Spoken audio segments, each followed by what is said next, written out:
Assalamualaikum warahmatullahi wabarakatuh. Alhamdulillah. Summa alhamdulillahilladzi ja'alana min ummati sayyidil mursalin. Wassalatu wassalamu ala sayyidina Muhammadin al-amin wa ala alihi wa ashabihi wa man tabi'ahum bi ihsanin ila yaumiddin. Amma ba'du. Hadirin wal hadirat yang dirahmati oleh Allah Subhanahu wa taala. Alhamdulillah, pada sore hari ini kita sama-sama diberikan Allah kesehatan serta keafiatan, serta yang tak kalah pentingnya kita diberikan Allah berupa taufik dan hidayahnya. Diringankan oleh Allah Subhanahu wa taala hati kita serta anggota badan kita untuk hadir ke majelis ilmu agama. Kemudian salawat serta salam tak lupa kita haturkan atas keharibaan junjungan kita Nabi besar Muhammad sallallahu alaihi wasallam dan seluruh para sahabat, para tabi'in, atba'ut tabi'in, dan orang-orang yang mengikuti jejak langkah mereka sampai hari kiamat. Hadirin wal hadirat yang dirahmati oleh Allah Subhanahu wa taala. Kemudian alhamdulillah kita bersyukur kepada Allah. Kita sama-sama dijadikan oleh Allah, dikumpulkan oleh Allah, insya Allah bersama orang-orang yang saleh dan salihat. Karena salah satu keuntungan kita hadir ke majelis ilmu ini adalah walaupun kita bukan orang yang saleh atau salihah atau bukan orang baik, tapi sebab kita berkumpul bersama orang-orang yang baik, bersama orang-orang yang salih dan salihat, insya Allah kita ditulis oleh Allah Subhanahu wa ta'ala termasuk orang yang baik, termasuk orang yang salih atau salihat. Nah, jadi itu salah satu keutamaan orang yang hadir berkumpul dengan orang-orang yang baik di majelis ilmu. Kemudian Al-Imam Ibnu Athaillah As-Sakandari pernah berkata, la tashab man la yunhiduka haluhu wa la yadulluka 'ala Allahi maqaluhu. Al-Imam Ibnu Athaillah ada dalam hikamnya, beliau pernah menjelaskan dalam sebuah kalam hikmahnya tentang bagaimana cara kita untuk mencari teman, atau bahasa negara mencari kawan.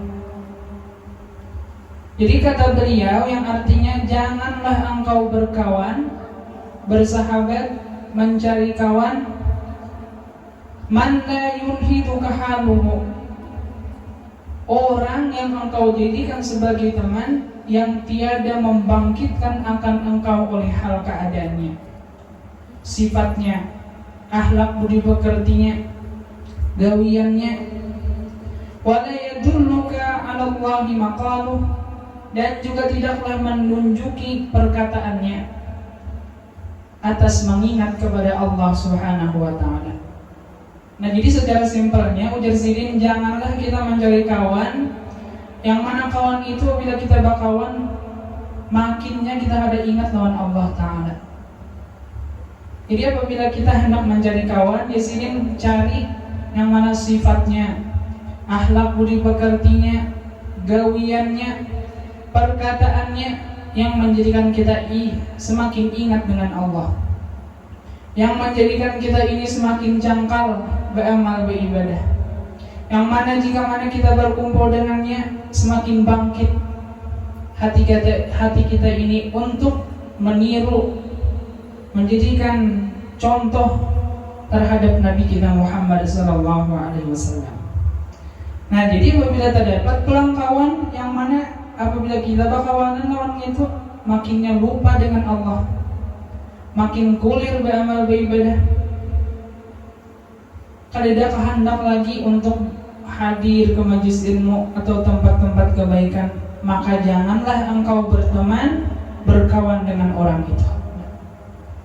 Jadi yang kawan kita memilih kawan ini Bapak Ibu lah, yang mana kita tuh membakawan namanya makin ingat lawan Allah, makin cangkal beramal beribadah, makin cangkal turun majelis ilmu, makin cangkal ke masjid atau ke tempat-tempat kebaikan. Melihat muhanya adalah asa ingat lawan Allah, melihat muhanya asa hendak bersalawat, berzikir, apalagi asa hendak benar-benar menuruti amal ibadahnya. Nah itu perlu yang kita cari kawan hidup kita ini, supaya kita ini semakin ada bertambah keinginan kita untuk beramal beribadah, ingat kepada Allah, ingat kepada Rasulullah. Kalau bang kawan-kawan yang kadang mengingatkan kita, gerak-geriknya, sifatnya, akhlak budi pekertinya, perkataannya kepada Allah, itu kita kada disuruh untuk menjadi kawan yang benar. Maksudnya Bapak Ibu lah, aman ada yang bisa kawan, tapi kawan itu rajin dah beranian dah, atau berbuat dosa maksiat yang berarti kurang, atau biasanya kawan gibah, kawan yang berarti kurang, kawan mau urus hidup kurang, maka janganlah kalian itu berteman dengannya. Janganlah orang itu dijadikan sahabat pian. Tapi jangan juga kalau kawani aja, cuma seada-adanya aja. Yang disuruh kita ini mencari kawan yang kita ikuti, yang kita jangan dilepas-lepas lagi. Ingatakan sifatnya deh. Pertama, gawiannya, perbuatannya sama aja, sifatnya, akhlak budi pekertinya, perkataannya menunjuki semua itu atas Allah, menjadikan hati kita ini bangkit untuk mengerjakan amal ibadah kepada Allah, menjadikan hati kita ini semangat untuk menuruti, mencontoh Nabi kita Muhammad SAW, menjadikan bila mana kita lihat orang itu semakin ingat kita dengan Allah dan Rasulnya.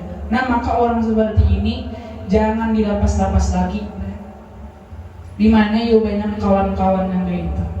Nah itu yang paling banyak kawan yang mengingatkan kita kepada Allah, membangkitkan hati dan anggota-anggota kita ini untuk beramal ibadah kepada Allah, mengingatkan orang itu akan kita terhadap Nabi Muhammad SAW. Itu yang paling banyak kita temukan ada di majelis ilmu. Jadi bagus kan mencari kawan yang ada di majelis ilmu nih.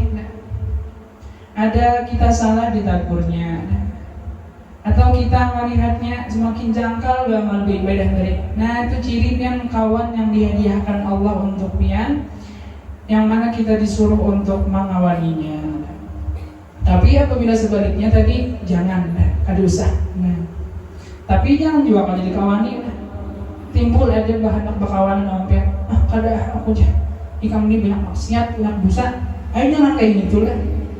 Ya kalau kawannya aja, tapi jangan terlalu bakawan-kawannya. Jangan sampai kita ini kada hakun pulang berteman dengan orang-orang yang ahli maksiat. Kita ini dalam agama ada disuruh oleh Nabi dan Allahnya adalah membenci maksiatnya. Jadi kita disuruh membenci maksiatnya aja, gawiannya yang kada bagus, orangnya emang dibenci lah. Jangan lah, orangnya tetap aja kita rangkul, kita padahi, kita bujuki kebaikan. Adapun perbuatan yang kada bagus, nah itu nang kita disuruh kada kada bahasa negara, kada menyetujuinya. Nah apa bahasa negaranya? Sangit kita lawan perbuatan yang kada bagusnya. Nah jadi ingatakan Bapak Ibu lah, kalau kita ada dalam hati kita perasaan ada orang ahli maksiat, lalu kita kada hakun mengawaninya, berarti kita sudah sombong di hadapan Allah. Nah jadi salah pulang lah. Jadi ngatakan tadi, yang kita benci terhadap orang-orang yang ahli maksiat itu hanya perbuatannya, bukan orangnya kawani, rangkul. Kalau bisa kita didiknya, kalau bisa kita beri hidayah, kita padahi tentang ilmu-ilmu agama supaya ini ampi maksiat kepada Allah.